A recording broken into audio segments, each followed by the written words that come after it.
Stranded in a snowstorm airport, the Omega aided an Alpha CEO who invited her to Christmas shelter. Hello everyone. Before we begin today's story, I have a small favor to ask. Please hit subscribe and turn on the notification bell so you never miss our channel's new videos. It's quick, free, and the best way to support us in bringing you more dramatic stories. Your support means the world to us. Where are you watching from? Drop your city or country in the comments below. Thank you very much. Now, let's return to our main character. Emma Carter stood near gate 47 with her hands tucked deep into the sleeves of her thin sweater, watching the snow pile up beyond the tall glass windows as if the storm were determined to erase every runway in America tonight. The airport loud, yet strangely hollow. Announcements looping about cancellations and delays. The digital board glowing red with the same word beside every flight. Canceled, canceled, canceled. And the temperature inside felt no warmer than the world outside, even though it hovered around 32 degrees Fahrenheit. Her breath steady but shallow as she counted her remaining phone battery. 9%. Then 8. The charger lost somewhere between the last connection and now. The smell of stale coffee and winter coats hanging in the air. People pacing with rolling luggage, some arguing softly, others staring at nothing with the tired eyes of travelers who had run out of options. Emma shifted her weight and tried to make herself smaller, an old habit, one she had learned long before tonight, because being an Omega meant learning how not to take up space, how to wait without complaint, how to accept that help rarely came unless you asked twice and apologized for needing it. She had been told more than once to move along, to clear the aisle, to stop hovering near the charging stations reserved for first-class lounges she couldn't access, and still she stayed. Because outside the wind was howling at nearly 40 miles per hour and the roads were already closed, because she had nowhere else to go. Then she noticed him, the man sitting a few seats down, tall even while seated, dark coat tailored in a way that spoke of money and power without saying a word, his jaw set, his posture controlled. But something was off. His hand gripped the armrest too tightly, his breathing measured yet strained. The kind of calm that felt practiced rather than natural. Emma watched as a flight attendant passed without stopping, as other travelers avoided his space instinctively. Intimidated by the quiet authority he carried, she told herself it wasn't her problem, told herself she was tired, cold, invisible. But when he shifted and winced, just slightly, something in her chest tightened. The Omega part of her that sensed imbalance, distress, the things others ignored. She stepped closer before she could second-guess herself, her sneakers scuffing against the polished floor, and in that moment the airport noise faded into a dull blur. The storm outside pressed harder against the glass, and Emma realized that whatever choice she made next would change the course of this night, maybe even her life. And as she drew a slow breath to steady her nerves, she focused on the simple truth she had always lived by. Kindness was the one thing no storm could cancel. Emma hesitated only a second before stepping into his space, her voice low and careful as she asked if he was feeling all right, and the man looked up at her with eyes sharp enough to cut through noise, silver gray under the harsh airport lights, his answer quick and controlled, that he was fine, just tired. But the words did not match the faint tremor in his hand, or the way his shoulders stayed locked, as if holding something back. Emma had seen that look before in people who were used to being in charge. People who believed stopping was the same as failing. She nodded as if she accepted his answer yet stayed where she was, offering a bottle of water she had been saving since morning, explaining softly that dehydration made the cold feel worse, that the airport heating systems always lagged during storms like this. He studied her for a moment, as if deciding whether to refuse on principle, then took the bottle and drank. Slower than expected, the tension in his jaw easing just a fraction. Around them the gate area buzzed with restless movement. A child crying near the windows. A man arguing into his phone about hotel vouchers that no longer existed. The storm continuing to batter the glass with relentless white streaks. Emma sat down 2 seats away, not crowding him, just close enough to keep him in her awareness. She asked if he had eaten, and this time his answer came after a pause. No, not since early morning. Meetings had run long. Flights had stacked. Everything had collapsed at once. His voice was calm but distant, as if reciting a report instead of admitting exhaustion. Emma reached into her tote and pulled out a granola bar. The the simple kind with oats and honey, apologizing that it was all she had. He almost smiled at that, a brief curve at the corner of his mouth, and accepted it, introducing himself as Ethan, no last name. The way powerful people sometimes did when they wanted control over what was known, Emma offered her own name without hesitation, Carter, Emma Carter, and something shifted then, subtle but real, as if the air between them warmed despite the cold. Ethan leaned back, closing his eyes for a few seconds as he chewed, his breathing evening out. Emma noticed the way his shoulders finally dropped. Not much, but enough to signal relief. She kept talking quietly about the storm, about how Chicago airports always became islands during heavy snow, about how her flight to Ohio had been canceled twice already. The words were not important. The steadiness was, and Ethan listened, truly listened, his gaze focused on her face when he opened his eyes again, studying her with curiosity instead of dismissal. He asked why she was helping him, and Emma shrugged. Honesty simple in her voice, because no one else was, because it was Christmas week. And nobody should feel alone in a place like this, because sometimes doing one small thing was easier than thinking about everything falling apart. He nodded slowly, as if those reasons made more sense than any boardroom strategy. His phone buzzed at last with a weak signal, messages flooding in, missed calls, alerts. His expression hardened again for a moment before he silenced it, choosing this moment instead. When he stood, towering even more when upright, people nearby glanced over. Instinctively, sensing authority without understanding it, Ethan offered her his coat for a second before she refused, smiling softly, saying she was fine, and that was when a uniformed airport supervisor hurried over, recognition dawning in her eyes as she greeted Ethan with sudden deference, calling him sir, apologizing for the inconvenience, explaining that a private shelter had been arranged off-site for priority travelers due to the storm, transportation leaving soon. Emma started to step back then, ready to disappear as usual, but Ethan turned toward her, his voice firm and clear, saying she was coming too, that she had helped him when no one else had, and he would not leave her behind tonight. The supervisor hesitated, then nodded, and as Emma stood there stunned, snow still raging outside, Ethan met her gaze and spoke quietly, almost gently, "You are not staying stranded here, not on Christmas." The shuttle ride through the storm felt unreal, snowflakes streaking sideways across the windshield as the driver eased along at barely 20 miles per hour, the heater blasting warm air that made Emma's fingers finally thaw. Ethan sat across from her in silence, his coat folded neatly beside him now, his attention outward yet somehow still tuned to her presence. The city lights blurred into soft halos as they crossed the river, and when they arrived the shelter was nothing like Emma expected. Not a gymnasium or crowded hall, but a quiet lodge-style building tucked behind a row of pines, lights glowing gold against the snow, staff moving with calm efficiency, offering blankets, hot soup, and reassurance to weary travelers. Emma hesitated at the door again, that familiar instinct to step aside, but Ethan waited until she was beside him before entering. Inside, the warmth wrapped around them immediately, the smell of cinnamon and broth replacing jet fuel and cold metal. Emma accepted a mug with both hands, sipping carefully as heat spread through her chest. Ethan spoke briefly with the coordinator, his tone polite but authoritative, arrangements made quickly without raised voices or tension, and it was only when he turned back that Emma realized how much better he looked, color returning to his face. His posture relaxed in a way it had not been at the gate. They were shown to a quiet corner with a small table and 2 chairs, nothing extravagant, just space to breathe. Emma sat and finally let herself exhale, the weight of the day settling into her bones. She admitted softly that she had not expected any of this, that she was used to waiting things out on her own. Ethan listened, his hands wrapped around his own mug now, steam curling upward. He said he was used to being surrounded by people, yet rarely truly helped.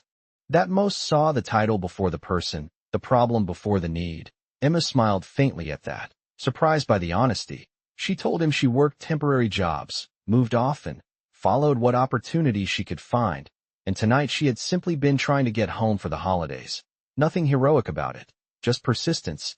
Ethan studied her again with that same thoughtful intensity, as if recalibrating assumptions. Somewhere nearby a small group began humming a Christmas song, soft and imperfect, and the sound filled the room with something gentler than silence. Emma felt her shoulders loosen for the first time all day. Ethan asked if she had family waiting, and she nodded, explaining that her aunt lived a few hours away, that they would celebrate late if they had to, that storms did not cancel traditions, only postpone them. He nodded in understanding, saying his own plans were usually scheduled down to the minute. Yet this year had already taught him that control was an illusion. They shared a quiet laugh at that, easy and unforced, the kind that came from shared exhaustion rather than charm.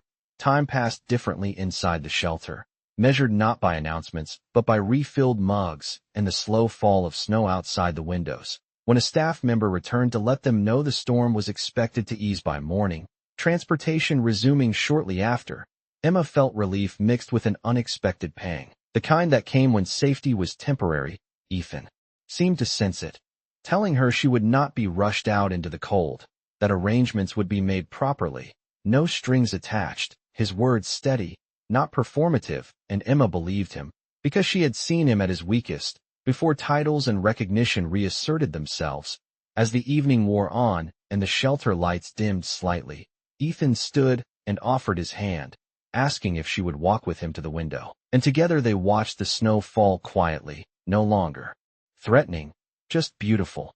Emma realized then that this night was not about rescue or reward, but recognition. Two people stranded finding warmth not because of who they were supposed to be, but because of who they chose to be when everything else stopped. Morning arrived quietly, the storm loosening its grip sometime before dawn, and Emma woke on a narrow couch beneath a wool blanket, the shelter still dim and hushed except for the low murmur of staff preparing coffee. Her phone buzzed with a full signal at last, and a message from her aunt asking if she was safe. Relief washing through her as she replied yes, that she would call soon. She sat up and found Ethan already awake near the window, sleeves rolled, phone in hand, speaking in a calm, measured tone that carried authority without urgency. He ended the call as she approached and smiled, genuine and unguarded, saying good morning as if they were old friends meeting for breakfast instead of strangers thrown together by weather. Outside the snow had settled into a clean white sheet, plows carving slow paths through the roads, the world reset and quiet. The coordinator confirmed that limited transport would resume within the hour. Emma felt the familiar tug of departure, the instinct to gather her things and fade out before gratitude turned awkward. But Ethan suggested coffee first, insisting with a warmth that left no room for refusal. They sat with steaming mugs and watched travelers stir back to life, coats pulled on, plans recalculated. He asked about her work more, listening as she explained the patchwork of jobs, the long drives, the way she learned new cities by their bus routes and coffee shops. He did not interrupt, did not offer solutions, just absorbed the details as if they mattered, and that alone made her chest feel lighter. When she asked about him, he did not hide behind titles this time. He spoke about building something from nothing, about pressure that never quite eased, about how being needed often meant being unseen. Emma nodded, understanding more than she said. The coordinator returned to announce departures, names called, shuttles assigned. Emma's route was listed for a bus heading east, leaving in 20 minutes. She stood and thanked everyone, ready to go, but Ethan rose with her and asked for a moment. His voice low and sincere, he said that he did not want this night to disappear into memory like a canceled flight, that what she had done at the airport mattered, not because it helped him, but because it reminded him of who he wanted to be when things fell apart.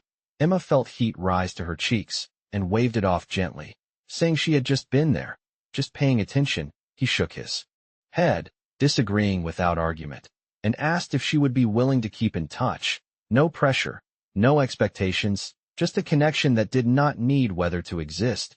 Emma hesitated, then nodded, giving him her number. Their phones chimed almost in unison as the contact saved, simple and grounding.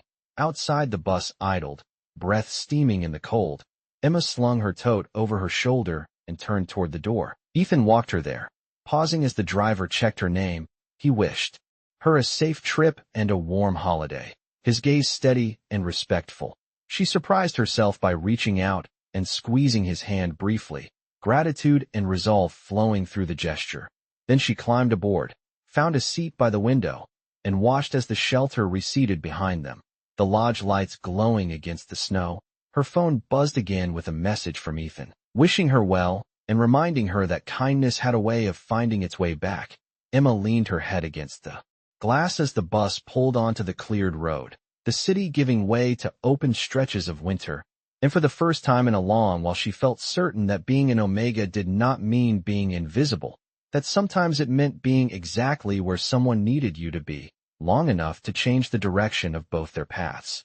The days after the storm passed faster than Emma expected, the bus ride blending into a quiet Christmas Eve at her aunt's small house, where lights flickered on the porch and the smell of baked apples filled the kitchen.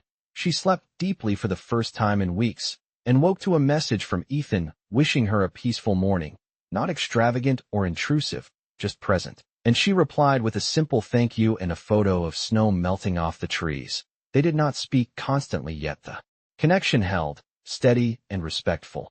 Then on the afternoon of Christmas Day her phone rang.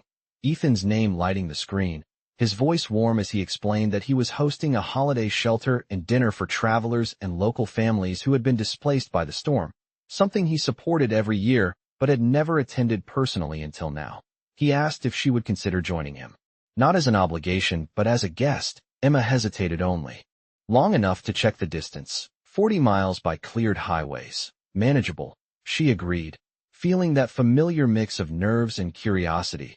The drive took just under an hour, and when she arrived the building was already glowing with light and laughter, a converted community center decorated with paper snowflakes and a tall tree near the entrance.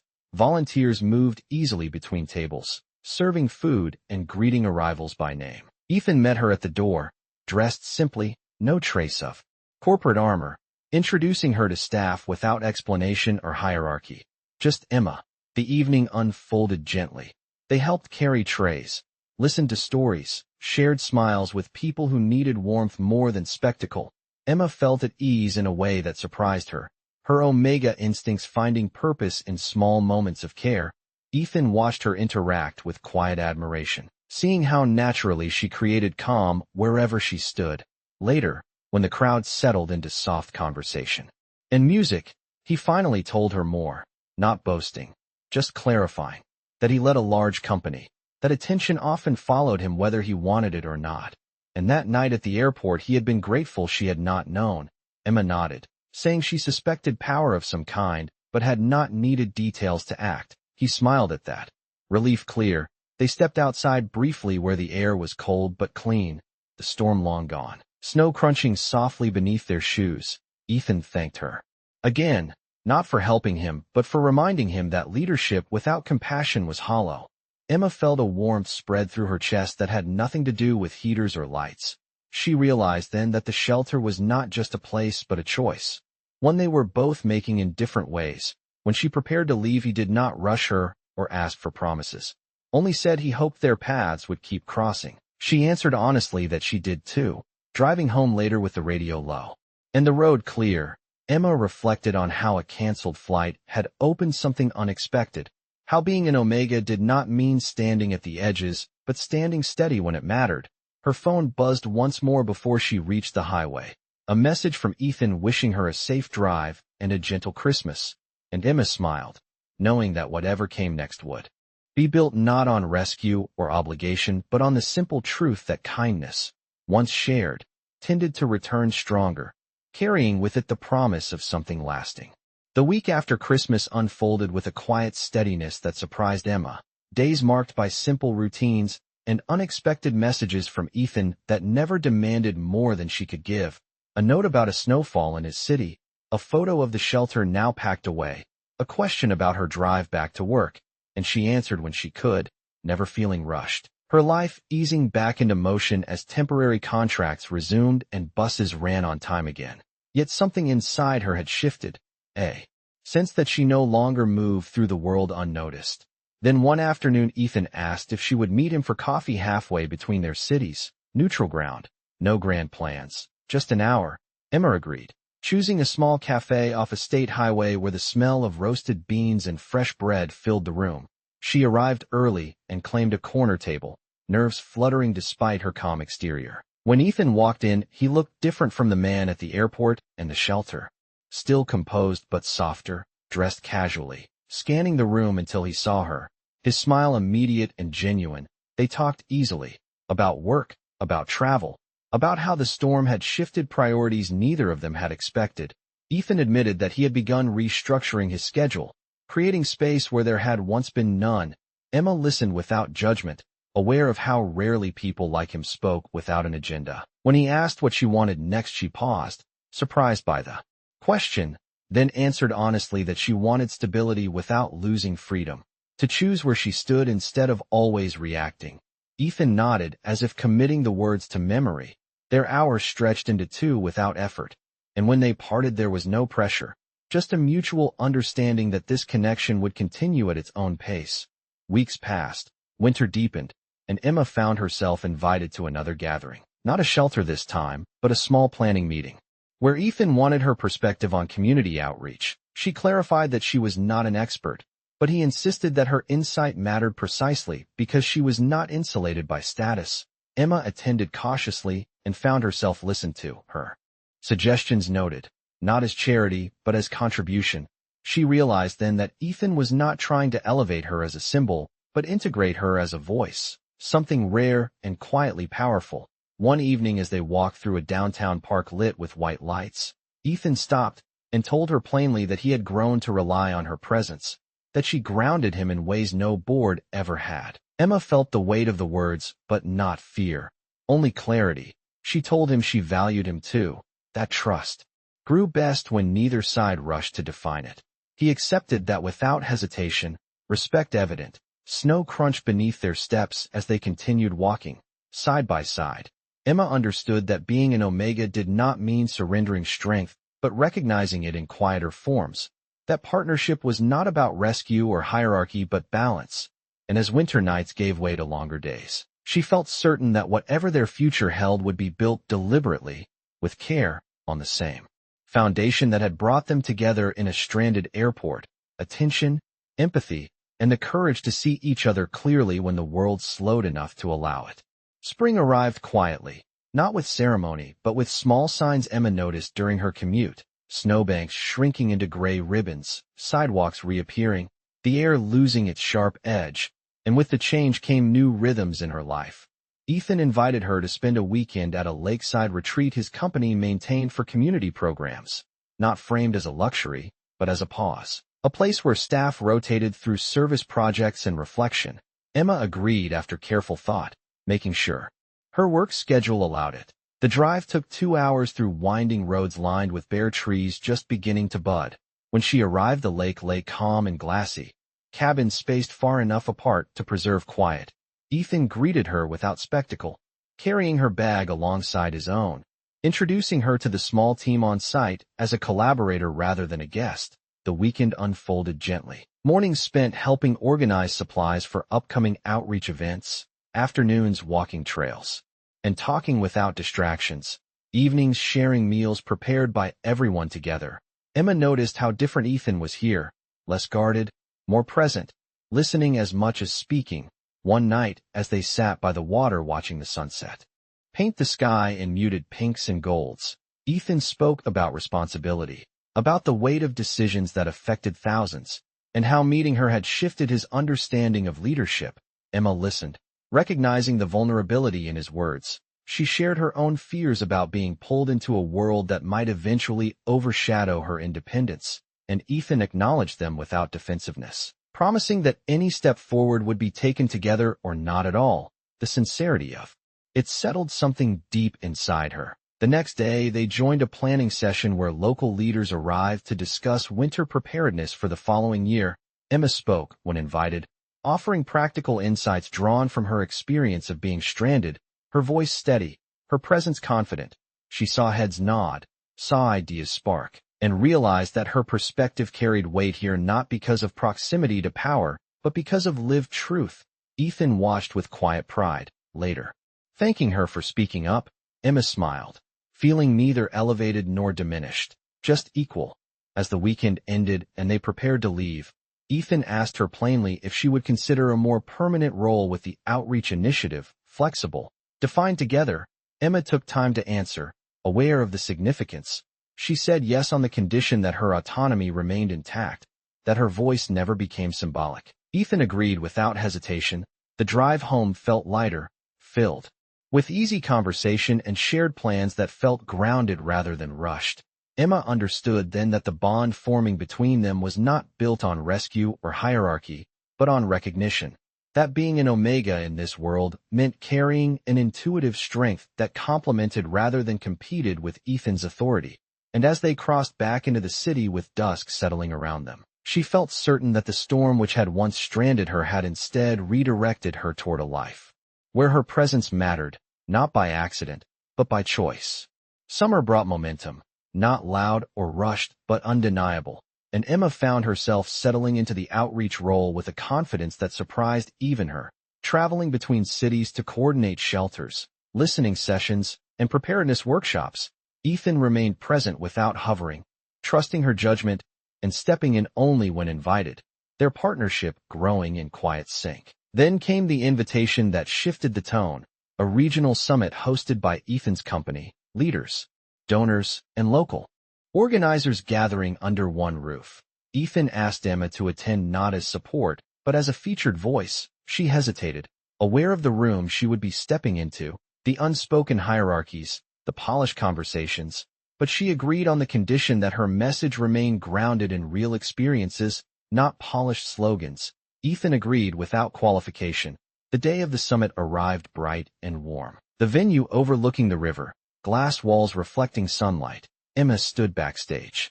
With notes in hand, steadying her breath, she could hear the hum of conversation beyond the curtain. Ethan met her there, offering a quiet nod of reassurance rather than grand words. When her turn came, she walked onto the stage and spoke plainly about being stranded, about what safety actually meant when systems failed, about the power of being seen without judgment. The room stilled. Attention focused not because of her association with Ethan, but because of the truth in her voice. Questions followed, thoughtful and engaged, and Emma answered each with clarity. She felt no need to perform, only to be accurate. Afterward, conversations shifted. People approached her with respect, seeking input rather than offering praise. Ethan watched the shift with satisfaction, later admitting that he had underestimated how ready the room was for her perspective. Emma smiled, reminding him that readiness often followed honesty. As the evening reception unfolded, they stepped outside onto a terrace, overlooking the river, the city glowing softly behind them. Ethan thanked her again, not for representing the initiative, but for reshaping it. Emma felt the weight of the moment, understanding that this was a turning point, not just professionally, but personally. She told him that trust was built in choices like this, in being willing to share space rather than control it. He nodded, acknowledging the truth. The months that followed brought decisions. Emma transitioned fully into the role they had shaped together, relocating to a city that felt right rather than strategic.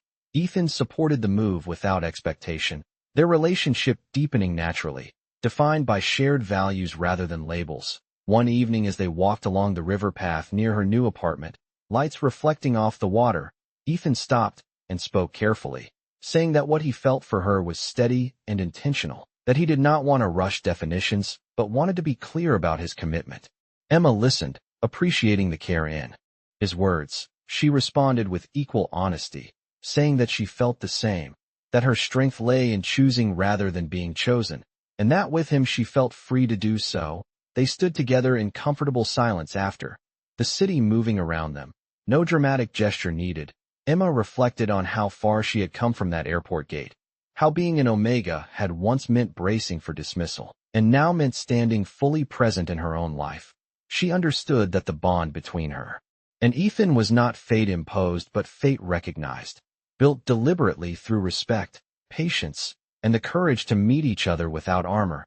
And as summer deepened into long, warm nights, she felt ready for whatever came next, grounded not by circumstance, but by choice. Autumn arrived with a clarity Emma had never known before, the kind that sharpened edges rather than dulling them. And as leaves turned along the river path, she found herself reflecting on the unlikely chain of moments that had brought her here, a life no longer defined by reacting to circumstances, but by shaping them. The outreach initiative now fully operational across several cities, shelters better prepared, communication lines clearer, and Emma standing at the center of it not as a symbol, But as a steady presence, Ethan remained a constant partner, visible when needed, invisible when not, trusting the structure they had built together. One evening they returned to the same airport where everything had begun, not stranded this time, but invited to review emergency readiness upgrades funded through the initiative. The gate lights hummed softly, travelers moved with purpose, and Emma felt a quiet satisfaction knowing systems were in place that had not existed before. They paused near gate 47 without comment, the memory shared but unspoken. Later that night, as they stepped outside into crisp air, Ethan turned to her with a calm certainty that matched her own, saying that the work would continue to grow, but only if they protected what grounded it. Emma agreed, understanding that sustainability came from care rather than expansion alone. Weeks later, during a small gathering with staff and community partners, Ethan introduced Emma simply as his partner, not specifying title or role, and the words settled naturally, free of hierarchy. Emma felt no need to clarify or correct, because partnership described exactly what they were, equal in intent, complementary in strength. That winter, as the anniversary of the storm approached, Emma visited a shelter quietly. Watching volunteers prepare for the season, she was recognized by some, thanked by others. But what moved her most was seeing people help one another without prompting, the culture shifting beyond any single person. That night she returned home to find Ethan waiting with dinner ready. No ceremony, just shared space. They talked about the year, about lessons learned, about how unexpected pauses could redirect entire lives. Emma realized then that being an Omega had never meant being lesser. It had meant being attuned, responsive, capable of holding space where others rushed past. And that was the strength Ethan had seen from the start. As the first snow of the season fell outside their window, gentle and unthreatening, Emma felt complete, not because everything was perfect, but because it was honest. The future unwritten but steady. She knew storms would come again, disruptions inevitable, but she also knew she would meet them not alone and not invisible. The airport that had once been a place of uncertainty had become a marker of transformation, proof that kindness offered without expectation could ripple outward into something enduring. And as Emma rested her head against Ethan's shoulder, the city quiet beneath fresh snow, she understood that destiny was not a sudden declaration or dramatic claim. It was the accumulation of choices made with care, and she was exactly where she was meant to be.